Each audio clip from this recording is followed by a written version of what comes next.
Howdy, folks, and welcome to The Human Condition, the podcast that explores humanity and experiences through the lens of literature and novels by American artists.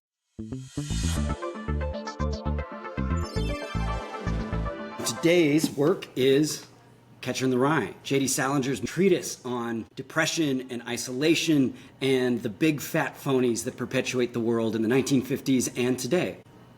So in this book, full disclosure that I hated when I read it as a 16-year-old. Maybe it was just too real, it hit too close to home as an angsty emo kid back in 2003 when I first read it, that I thought Holden was insufferable. He was unempathetic. He was making all of the wrong choices in his life, and I couldn't stand him now. But on this side of 35, I can now see and relate to Holden in ways that I couldn't back when I was 16 years old, same age that Holden was when I was first reading it. And the complexities of growing up and transitioning from place to place and from age to age are all really, really true. There's something that's so real about the struggles of this young boy that really fits in with some pertinent themes of mental health and the search for identity and authenticity in the world around you. So specifically today, we are going to take a look at Catcher in the Rye through the lens of J.D.'s style, the voice that he gives Holden Caulfield, and the unique perspective that gives us of seeing the world through this angsty teenage, troubled young boy. So let's start off with some interesting style notes. Obviously, he is sarcastic. He is on a constant stream of consciousness about anything that pops into his head, and most of the things that pop into his head are pretty negative. He's got a pretty negative worldview. For example, earlier in the book, on right around page 40, 46, he says the word goddamn 25 times in one chapter. 25 times in one chapter. This is clearly straight out of the mind of a 16-year-old boy. You might have to replace some of the expletives to be more up to date, but this style of giving Holden an authentic voice really helps connect with him, even though he is so standoffish and so guarded about his personal life and his secrets. But we get these moments where he lets his guard down. It's no longer Holden curating this sarcastic, moody voice, but it's him just being flat out angry at his roommate who is going on a date with a childhood friend and probably a childhood crush that he cares very deeply about still. And he lets that guard down, blasting these obscenities at his roommate Stradlater. Fast forward, to page 120 when he's describing his childhood memories in a museum that he loved to visit when he was in early grade school, where he has similar moments of losing control of his guarded nature of that voice that he's curated, but it's in the opposite direction.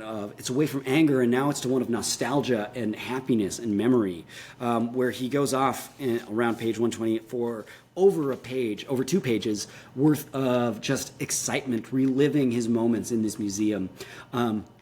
With no punctuation, or with minimal punctuation and no paragraph breaks. He's just on a roll spitballing about his memories, and ultimately ends up depressing himself because the reason why he liked the museum was because nothing changed, right? The exhibits would still be the exhibits, the auditorium would still be the auditorium, they'd show the same silly movies again and again and again, and no one cared about the movie. It wasn't about the movie.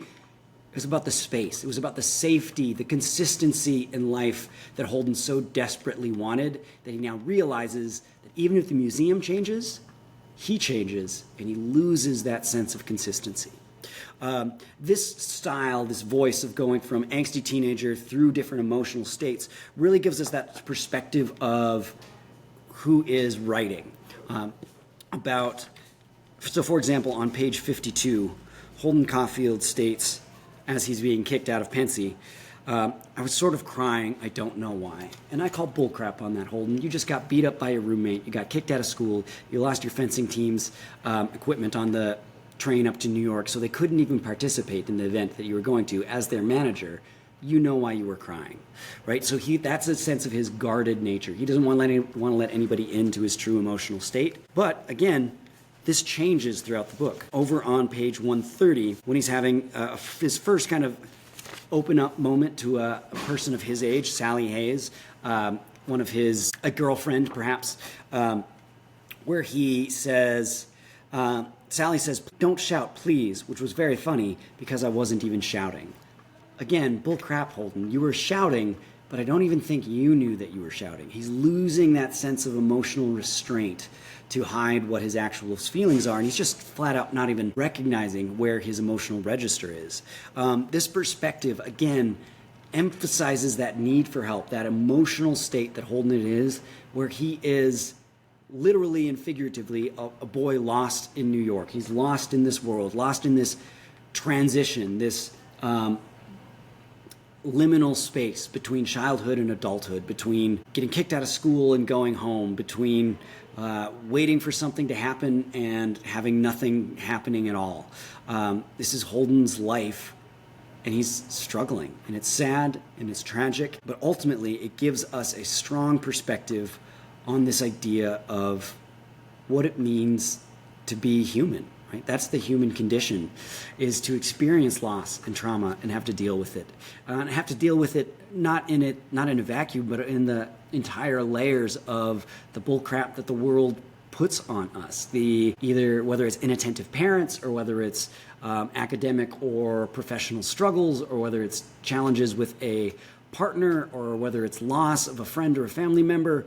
We don't experience anything in isolation from ourselves, especially with our emotions. They're all connected and linked. And so, as always, do good, be good, make good choices, get therapy.